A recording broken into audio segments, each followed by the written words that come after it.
नमस्कार, जय हिंद। मैं आयुष निगम आपका स्वागत करता हूं आपके अपने चैनल करियर में कर में। फ्रेंड्स, रीजनिंग और ट्रेंड चल रहा है ना, मैथ रीजनिंग। तो आज अपना मैथ रीजनिंग का है और पहला ही क्वेश्चन हमने आपको बाउंसर मारा है। क्वेश्चन कह रहा है फाइंड द ऑड वन, निम्न में से विषम का चुनाव कीजिए। और मैं आपको एक चीज बताऊं, अगर ऐसे प्रश्न परीक्षा में आ गए, मैं ये नहीं कह रहा हूं करना मुश्किल पड़ जाएगा, लेकिन बल्कि यहां तक ना पहुंचना मुश्किल पड़ जाएगा। जिस स्तर पर इस क्वेश्चन को ले जाकर सॉल्व किया गया है, जिस पैटर्न को यहाँ पे फॉलो कराया गया है, उस स्तर पर जाकर सोचना मुश्किल पड़ जाएगा। मैं आपको दे रहा हूँ 3-4 सेकंड का समय दे रहा हूँ, तब तक आप इसको सॉल्व करो, तब तक हम आपसे 2-4 बातें कर लेते हैं। क्लियर है? चलो, तो सबसे पहले तो कॉमेंट करके ये जरूर बता देना कि आप सब लोग स्वस्थ हो, मस्त हो, खुशखुशाल हो कि नहीं हो। अगर किसी को कोई समस्या हो, व्यक्तिगत समस्या भी हो, तो भी कमेंट में लिखना, तुमको वहीं पे रिप्लाई देंगे, या अगर ज्यादा हो तुमको पर्सनल हम मैसेज करेंगे। क्लियर है? देखो, अब इसका पैटर्न बताते हैं। तुम 2632 का इस्तेमाल करके तुमको मेरे भाई कहां पहुंचना है? 2632 का इस्तेमाल करके तुमको पहुंचना है 85 तक। तो तुमको ये पता है कि तुमको इनको अलग अलग इस्तेमाल करना पड़ेगा। या तो तुम ऑल्टरनेट में यूज कर लो, या तो सारे अलग अलग पढ़ लो। तो जब तुम करोगे तो तुमको दिक्कत आएगी, क्योंकि इसमें जो पैटर्न लगा है मेरे भाई, वो लगा है 2 + 6 + 3 + 2, 2 + 6 + 3 + 2, और वापस प्लस का साइन लगाया गया है। 2 × 6 × 3 × 2 किया गया है। क्या किया गया है? 2 × 6 × 3 × 2 किया गया है। तो अगर हम सही सही जोड़ पाएंगे तो 6 × 2 = 8, 2 × 10 = 3 = 13, प्लस 6 × 3 = 18, 2 × 36, 2 × 72। ठीक है, यानी ये कितना हो गया? 72। और जब इनको हम आपस में जोड़ देंगे मेरे भाई, तो ये 85 बन जाएगा, और वही वाला 85 यहाँ पे लिखा हुआ है। तुम कहोगे अच्छा ऐसा कुछ है? हम कहेंगे हाँ जी ऐसा ही कुछ है।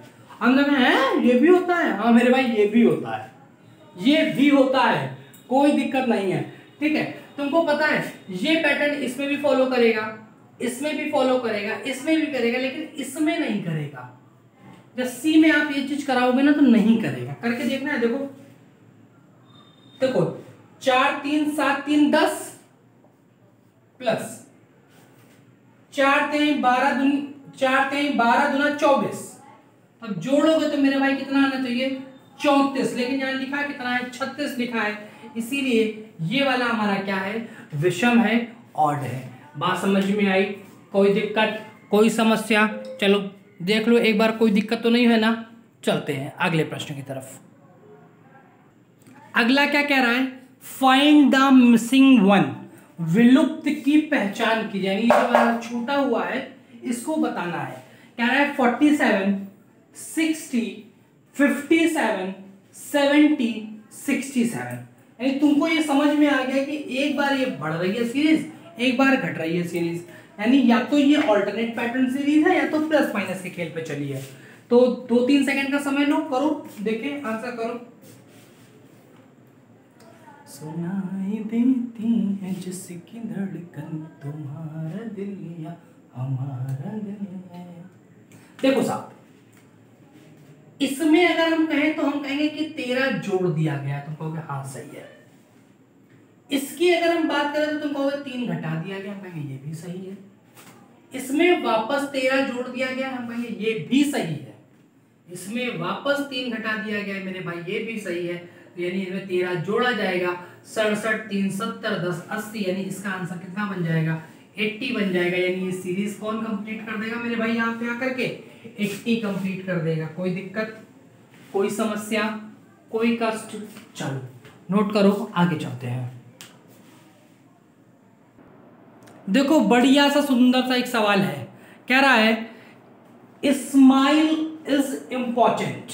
ठीक है, इसको कोड किया गया है m@, p@, एस एस्ट्रिक। भैया हैश नहीं पढ़ते ना, एस्ट्रिक होता है, ये एस्ट्रिक पढ़ते हैं इसको। ठीक है, be important to yourself, e*,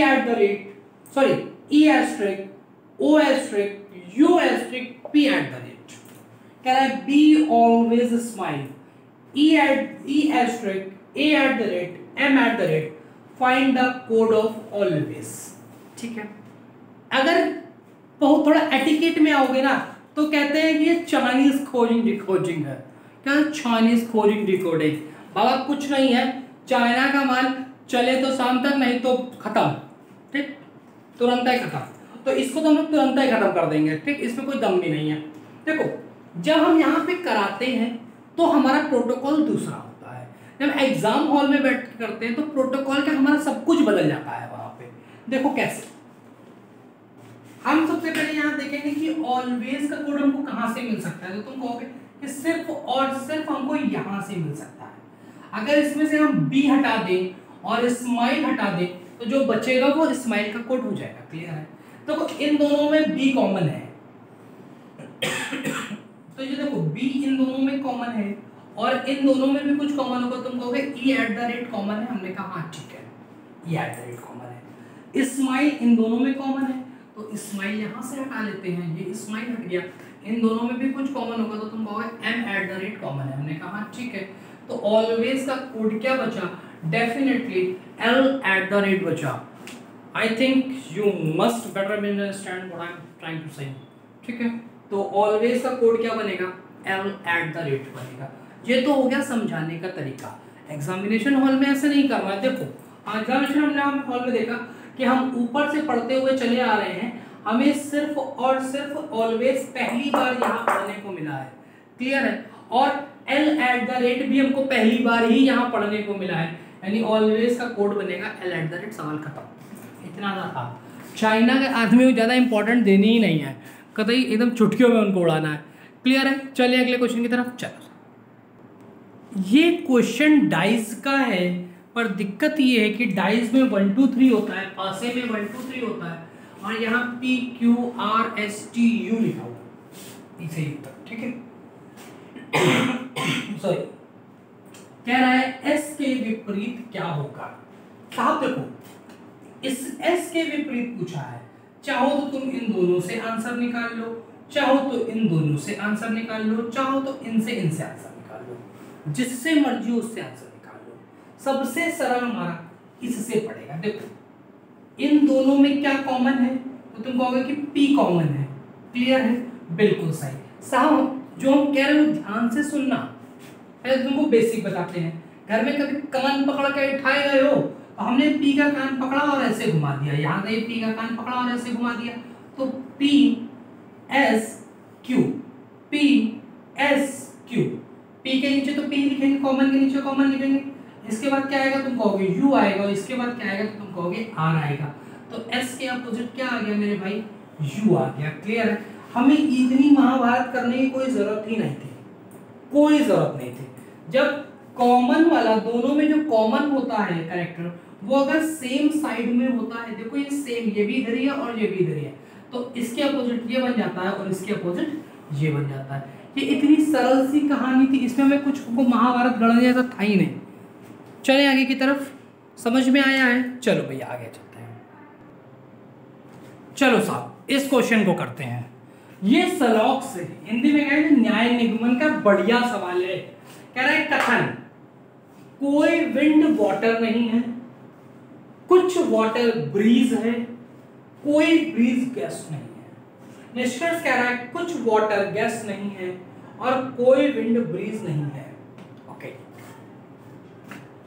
सवाल बनाते हैं। उससे पहले आपने शायद नाम सुना होगा आशीष देवल जी का। भाई क्या महान कवि थे, अब हमारे बीच में नहीं रहे। उनकी कुछ चंद पंक्तियां आपको सुना रहे हैं, सुनना मजा आ जाएगा। प्रिय तुम्हारी सुध को मैंने यूं ही अक्सर चूम लिया, प्रिय तुम्हारी सुध को मैंने तुम पर गीत लिखा, फिर उसका अक्षर अक्षर चूम लिया, प्रिय तुम्हारी सुध को मैंने यूं ही अक्सर चूम लिया, प्रिय तुम्हारी सुध को मैंने। मैं क्या जानूं मंदिर मस्जिद गिरजा या गुरुद्वारा, जिस पर पहली बार दिखाता अल्हड़ रूप तुम्हारा, मैंने उन पावन राहों का पत्थर पत्थर चूम लिया, प्रिय तुम्हारी सुध को मैंने यूं ही अक्सर चूम लिया। तुम पर गीत लिखा फिर उसका अक्षर अक्षर चूम लिया, प्रिय तुम्हारी सुध को मैंने। हम तुम उतनी दूर धरा से नभ की जितनी दूरी, फिर भी हमने साथ मिलन की पल में कर ली पूरी। मैंने धरती को दुलराया, तुमने अंबर चूम लिया, प्रिय तुम्हारी सुध को मैंने यूं ही अक्सर चूम लिया। तुम पर गीत लिखा फिर उसका अक्षर अक्षर चूम लिया, प्रिय तुम्हारी सुध को मैंने। देखो क्वेश्चन कह रहा है, कोई विंड वाटर नहीं है। ये सवाल नहीं है, ये फीलिंग है। अगर तुम इसको एज अ सवाल कंसीडर करोगे तो तुम हमेशा दिक्कत में आओगे। हम तुमको कंसीडर करा देंगे, तुम्हारे डे टू डे लाइफ से अगर इसको रिलेट नहीं करा दिया और तुमको मजा नहीं आ गया, तुम्हारे हाथ अपने आप कमेंट पे तरफ ना चले जाए कि लिख दूं कि सर आपने इस क्वेश्चन को बहुत बेहतरीन समझाया, तो जो कहना वो हार देंगे। ये मान लो विंड है, कह रहा है कोई विंड वाटर नहीं है, कोई दिक्कत नहीं, विंड और वाटर के बीच में नो रिलेशन।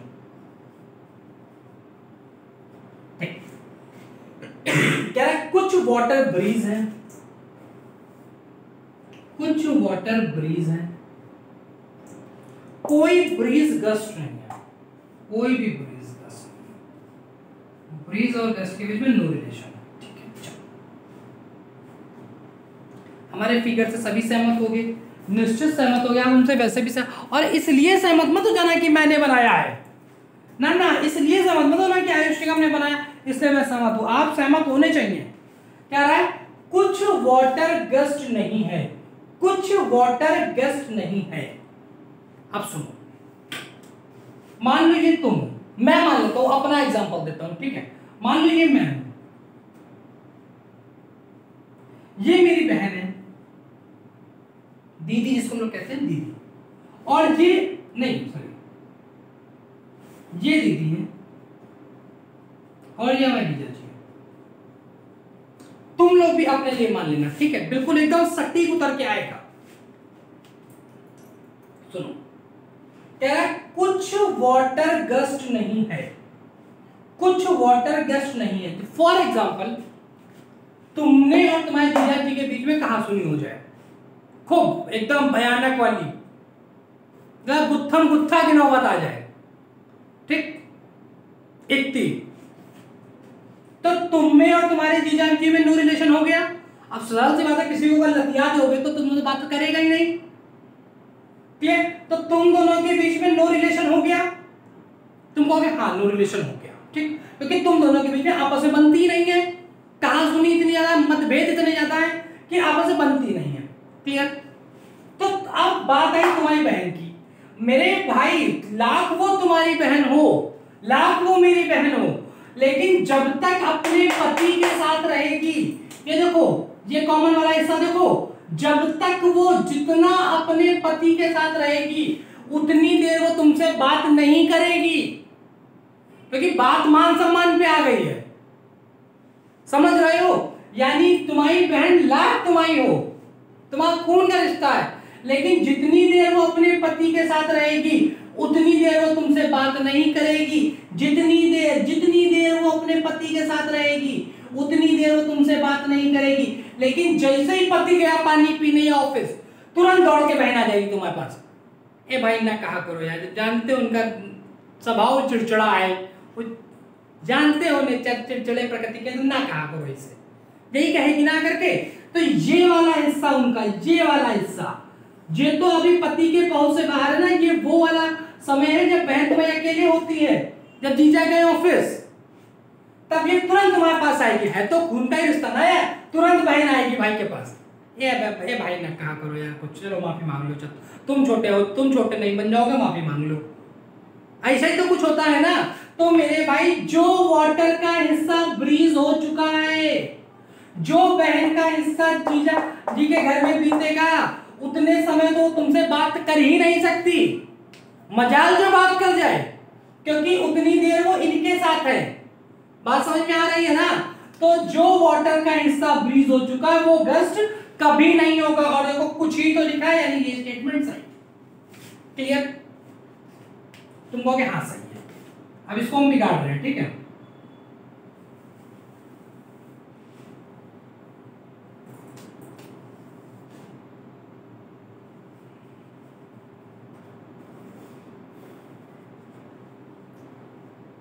ठीक, चलो आगे क्या कह रहा है?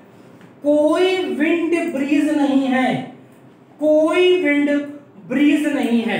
देखो मान लो ये तुम हो चिंटू, ठीक है, मान लो चिंटू है, ये चिंटू की सेटिंग का नाम रख देते हैं सिया दुलारी। सिया दुलारी। और ये उनके पापा है माखन।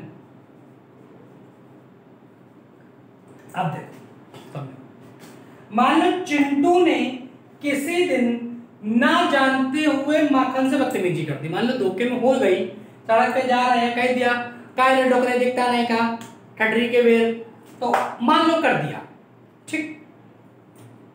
चिंटू और इनकी सेटिंग चल रही है, ये आपस में बाप बेटे, ये बिटिया है, ये पापा है।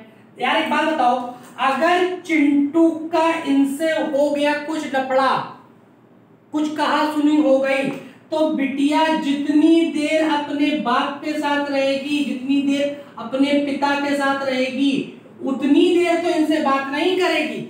लेकिन दिल है कि मानता नहीं, तो जैसे ही पापा हटेंगे तुरंत बिटिया भागेगी, तुरंत सिया दुलारी भागेंगे कहां? चिंटू के पास। यानी ब्रीज के विंड हो सकती है, ब्रीज विंड हो सकती है। क्लियर? तो ये स्टेटमेंट हमारा गलत है। आप बता दो, अच्छा कोई एक प्राणी खड़े होकर कह दो कि हमको ये सवाल समझ में नहीं आया। तुम कमेंट सेक्शन में लिख दो कि हमको ये सवाल समझ में नहीं आया। तुमको आया है, इतना बढ़िया तुमको हमने बताया है कि तुमको आ गया। क्लियर है? चलो आंसर दो। कह रहा है एक पासे की दो स्थितियां हैं, चार के विपरीत क्या होगा? ओहो, चार के विपरीत क्या होगा मेरे भाई? अच्छा आओ देखें। इस पूरे पासे में 1 2 3 4 5 और 6 इतने ही तो डिजिट होते हैं, सब दिख रहे हैं सिर्फ और सिर्फ 3 को छोड़ के। एक बात ध्यान रखना, common character is always opposite of common character, ठीक है? Sorry, missing character, sorry missing character is always opposite of common character. सब इसमें कॉमन क्या है? तो तुम कहोगे 4 कॉमन है, और 4 के ही तो विपरीत पूछा है, तो कुछ मत बनाना, वो कान पकड़ के कुछ मत बनाना। कॉमन कैरेक्टर के विपरीत कौन वाला होता है? मिसिंग कैरेक्टर होता है। मिसिंग क्या है? 3। आंसर आ गया 3, खत्म कहानी।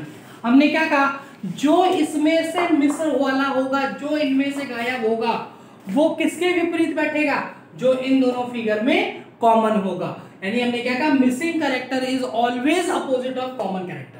क्लियर? तो कॉमन यहाँ पे क्या है? 4, और मिसिंग क्या है? 3। तो 4 के अपोजिट कौन सा बैठ जाएगा मेरे भाई? 3 बैठ जाएगा। कुछ भी कुछ समझने की जरूरत ही नहीं है। चले आगे। लो वैन आरेख बनाओ। कह रहा है पिता, डॉक्टर, पुरुष। ठीक, तुम्हें समझ में आ गया कि ये नहीं हो सकता, क्योंकि पिता और पुरुष कुछ ना कुछ कॉमन लेके जाएगा। क्लियर है? अच्छा एक बात बताओ, सरल से हमको कुछ पता नहीं, सरल कुछ नहीं पता, लेकिन हम ये कह सकते हैं क्या कि दुनिया में जितने भी पिता हैं वो सब पुरुष हैं। पुरुष बनने का सौभाग्य सिर्फ, पिता बनने का सौभाग्य सिर्फ पुरुषों के पास होता है। यानी हम ये कह सकते हैं कि दुनिया में जितने भी पिता हैं वो सब के सब पुरुष के अंदर चले जाएंगे। क्लियर? अच्छा एक बात बताओ, क्या सारे पिता डॉक्टर हो सकते हैं, या सारे पुरुष डॉक्टर हो सकते हैं, या सिर्फ पुरुष डॉक्टर हो सकते हैं? महिला भी तो होती है ना। यानी इसमें से ये बाहर निकल आएगा और ये क्या बन जाएगा? डॉक्टर। हमारा कौन सा ऑप्शन सही हो जाएगा? Option number 4। ये तो सरल था यार, इसमें तो कोई दिक्कत ही नहीं है। चलो एक और वैन करा देते हैं, सरल सा एक तो वैन है वो भी करा देते हैं, लगे हाथ। देखो फ्रेंड्स, ये क्वेश्चन कह रहा है पुरुष, इंजीनियर और कवि। क्या बनेगा इसमें? काहे में पुरुष, इंजीनियर और कवि। अच्छा एक बात कहूं, इसमें तो कुछ समझिए ऐसा है नहीं। पुरुष इंजीनियर हो सकते हैं लेकिन सब नहीं हो सकते, पुरुष कवि हो सकते हैं लेकिन सब नहीं हो सकते। बात खत्म हो गई। जहां ये मिल जाए वहां ये इंटर क्रॉस वाला आ जाएगा, ठीक, इंटरसेक्शन यहाँ पे आएगा। क्लियर है? कोई दिक्कत, कोई समस्या? चलो आगे आते हैं। ये सवाल बहुत आता है और तुमको समस्या करता है। देखो सवाल कह रहा है 8 + 7 क्रॉस 5 - 3 = 44 में किन दो संख्याओं को परस्पर बदल दे कि समीकरण संतुलित हो जाए। इसका प्रॉपर ट्रिक होती है यार, सारे नहीं चेक करने होते, इसकी प्रॉपर ट्रिक होती है। फिलहाल तो ये बहुत छोटा है, बहुत छोटा है। हमें देख के समझ में आ रहा है कि 7 × 5 = 35। जब गुणा ही 35 पहुंच रहा है तो हम इसको यहाँ तक कैसे पहुंचा ले जाएंगे? क्योंकि अगर हम इसमें इसको घटा भी जाए तो 5 ही बच रहा है, यानी खेल तो 7 के साथ ही हो रहा है। 7 अकेला इसी ऑप्शन में, यही सही है, तुम चाहे चेक करके देख लो। सो 7 + 8 × 5 - 3, तो तुम कहोगे 8 × 5 = 40, 7 प्लस करना है 3 घटाना है, तो 7 में 3 घटाओगे तो 4 बचेगा। 40 × 4 = 44, देखो सेटिस्फाई कर गया। हमने तुमसे क्या कहा था, ऐसे क्वेश्चंस की प्रॉपर ट्रिक होती है, ऑब्जर्वेशन होता। इतना बढ़िया प्रैक्टिस कर ले जाओगे मेरे लाल, ये सवाल उतने बढ़िया ही उठा लोगे। चले अगले क्वेश्चन की तरफ। हाँ वीडियो लंबा हो रहा है, कोई दिक्कत नहीं है, आपको करना पूरा क्वेश्चन ही पड़ेंगे आज। देखो क्वेश्चन क्या कह रहा है, इसमें तुमको मिसिंग कैरेक्टर फाइंड करना है, और तुमको पता है कि मिसिंग कैरेक्टर फाइंड करना बहुत सरल होता है तुम्हारे लिए। देखो भाई 5 और 6 का गुणा करके तुम 79 ला नहीं सकते, जोड़ के तुम 79 ला नहीं सकते। स्क्वायर एक बार चेक कर लो, 25 और 36 61 होता है मात्र। 89 तक तुम पहुंचे नहीं, यानी स्क्वायर तक तो काम खत्म, स्क्वायर तक खत्म। इसका क्यूब कर दोगे बहुत आगे निकल जाओगे, 216 पहुंच जाओगे। इसका क्यूब करके देखो तो 5 का क्यूब करोगे तो 125 आ जाएगा। अब यानी इसमें अब कुछ ना कुछ कम करेंगे तभी 89 आएगा। ये तो कॉमन सेंस की बात है ना, बुद्धि की बात है इतनी। तो हमने 6 का स्क्वायर कम करके देखें 36, तो 125 में 36 कम करेंगे तो 25 से कम हुआ 11 बटा 89 ही आएगा। करके देख लो 89 ही आएगा। आ रहा है? आ गया? क्लियर हो गया? कोई दिक्कत? समझ में आया? तुम्हें समझ में आ गया कि इसमें क्या किया गया है कि लंब का क्यूब माइनस आधार का स्क्वायर किया गया। तो 6 का स्क्वायर 6 का क्यूब 216, 3 का स्क्वायर 9, 216 में 9 घटाओगे तो 207 बचेगा। सवाल खत्म हो गया मेरा। ये देखिए 207 आ गई, वैल्यू खत्म हो गई। चलो क्लियर है? आगे चलें। चलो इस सीरीज में यार इतनी दिक्कत क्यों होती है हमको ये बताओ। या तो इसको करने का सही तरीका तुमको नहीं पता है, इसलिए तुमको इतनी दिक्कत होती है। इसमें सबसे पहले टोटल गिन लो, 1 2 3 4 5 6 7 8 9 10 11 12 13 14 15 16 17 18। इससे से सरल तो कुछ हो ही नहीं सकता। या तो 3 के 6 टुकड़े बनेंगे या फिर 6 के 3 टुकड़े बनेंगे, इसके अलावा इसका कुछ हो ही नहीं सकता, कुछ नहीं हो सकता। ये बना लो सरल हो जाएंगे, 3 ही टुकड़े रहेंगे, सेटिस्फाई करना। 1 2 3 4 5 6 पहला खत्म, 1 2 3 4 5 6 दूसरा खत्म, 1 2 3 4 5 6 हो गया सवाल। देखो देखो ओपी है, यहाँ पे पी है लेकिन ओ गया है, शुरुआत का से पी से, तो यहाँ भी पी भर दो, यहाँ भी पी भर दो, हो गया सवाल खत्म। ये देखो ये ओएन है, यहाँ पे ओएन, ये देखो लास्ट वाला कंप्लीट हो गया। ये भी देखो P O P N O N, P O P N O N, P O P N O N, खत्म। सीरीज नहीं पड़ गई। ये होती सरल है लेकिन पता नहीं हमें दिक्कत क्यों आती है, कहाँ पे इसको हमें भरने में दिक्कत आती है। तो अगर ऑप्शन होता तो पी एन ओ फिर पी फिर ओ, यही भरा था, उठा के भर दो खत्म। तो देखो एक ये भरा, एक ये भरा, एक ये भरा, एक ये भरा, एक ये भरा, 5 कैरेक्टर भरे, 5 लिखे हुए हैं। क्लियर है? चलो अगले सवाल की तरफ चलते हैं। देखो कह रहा है फाइंड द मिसिंग, मिसिंग की पहचान कीजिए, यानी जहां पे क्वेश्चन मार्क है वहां पे क्या आएगा आपको ये बताना है, इसको बताना है, कोई दिक्कत नहीं। देखो देख लाल ज्यादा दिमाग नहीं लगाना, बहुत सरल सा सवाल है ये, मुझे ऐसा बहुत बड़ा मत कर देना। इस 5 से ये भी कट रहा है और ये भी कट रहा है, 5 तिहाई 15, 5 चौक 20। इस 7 से ये भी कट रहा है, ये भी कट रहा है, यानी यहाँ पे कोई एक ऐसा नंबर रखना है जो 18 को भी काट दे और 33 को भी काट दे, तो वो सिर्फ और सिर्फ 3 होगा, क्योंकि 6 रखोगे तो ये कट जाएगा लेकिन ये फंस जाएगा, ये तो पॉसिबल ही नहीं है। क्लियर? तो इसका आंसर कितना आ जाएगा? 3 आ जाएगा। सरल सवाल था, मुझे कोई दिक्कत नहीं थी। अंतिम 2 प्रश्नों की ओर हम लोग आगे बढ़ रहे हैं। चलो बनाओ कोड बेटा, पसीना ना छूट जाए तो बताना। बना लो मेरे लाल, उसमें कोड क्या बनेगा, हम भी देखें तुम कितना बढ़िया कोड बनाते हो।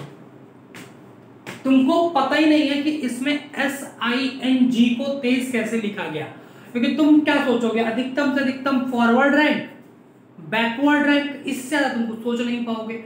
जोड़ लोगे, 2 जोड़ के घटा दोगे, इससे ज्यादा कुछ कर नहीं पाओगे, बस उसके बाद तुमको टहला देगा। साहब इसमें I की रैंक होती है 9 और N की रैंक होती है 14, और बस इन्हीं दोनों को जोड़ के 23 लिख दिया गया है, खत्म। सिर्फ और सिर्फ मिडिल के 2 उठाए गए हैं। ये 5 + 5 बराबर 10 होते हैं, तुम बताओ होते हैं कि नहीं होते हैं? ऐसे ही U का 21 और O का 15 होता है कि नहीं होता? तो टोटल कितना आ जाएगा मेरे भाई? 36 आएगा। इसका देख लो, इसका 01, इसका 03 बराबर 04 होता है कि नहीं?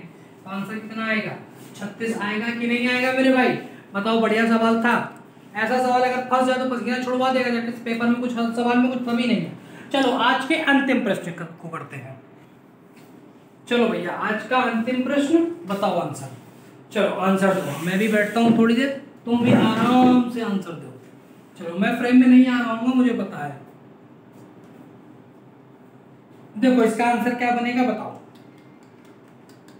लगा लो, तुम जितनी बुद्धि लगा पाओ, जितनी बुद्धि अपनी लगा पाओ लगाओ, क्योंकि ये क्वेश्चन ना प्रो लेवल का है। अगर आ गया तो छोड़ने के बाद दूसरा तो ऑप्शन बचेगा ही नहीं। देखो क्या क्या है इसमें 5 का स्क्वायर किया गया है, कितना हुआ? 25। इस वाले 9 को जोड़ दिया गया है, 25 और 9 कितना होता है मेरे भाई? 34 होता है। समझ में आया? इसमें 2 का स्क्वायर करोगे तो कितना होगा? 4, और इस वाले 4 को जोड़ दोगे तो कितना हो जाएगा? 8। डन है। इसमें 3 का स्क्वायर करोगे तो 9, 7 को जोड़ दोगे तो 9 7 कितना होता है? 16। लेकिन इसमें सेटिस्फाई नहीं कर रहा है। 1 का स्क्वायर 1 3 जोड़ोगे तो 4 ही होगा, कि 8 लिखा है। तो ऑड की सीरीज कौन सी है? यही हमारा ऑड कैरेक्टर है। हो गया मेरा सवाल मेरे भाई। बताओ क्या दिक्कत है? दिक्कत बताओ क्या है? नोट कर लो, स्क्रीनशॉट कर लो, स्क्रीनशॉट कर लो, बना लो स्क्रीनशॉट। बन गया स्क्रीनशॉट? कोई दिक्कत? चलो अब एक काम, पहली बात तो तुम हमको ये बताना कि स्लॉक्स जो मैंने तुमको समझाया, जिस विधि से भी समझाया, तुमको समझ में आया कि नहीं आया? ये तो पहली बात तो कमेंट सेक्शन में बताना है। आज के सवाल कैसे थे, इनमें से कितने सवाल आप बना पाए, अपने नंबर लिखोगे। हर क्वेश्चन को आप 1 मार्क दो। अगर 10 क्वेश्चन में 10 के 10 बन गए तो आप 10 नंबर अपने आप को ले लो। जितने भी क्वेश्चन हुए सबको 1-1 मार्क्स दे दो। कितने आज आपके आए हैं वो आपको जरूर कमेंट में लिखना है। सरमाया मत करो कमेंट में लिखने में कि कोई हंसेगा। बेटा कोई नहीं हंसेगा। जब मेहनत करते हो तभी दुनिया हंसती है। सफलता पाने के बाद हिम्मत नहीं पड़ती, अरे भैया चाचा दादा, यही सब होता है। क्लियर? तब तक के लिए स्वस्थ रहो, मस्त रहो, खुश रहो। दोस्तों के बीच में शेयर जरूर करना। नए हो तो सब्सक्राइब करे बिना जाना नहीं, कसम है तुमको। ठीक, तब तक के लिए जय हिंद, जय भारत।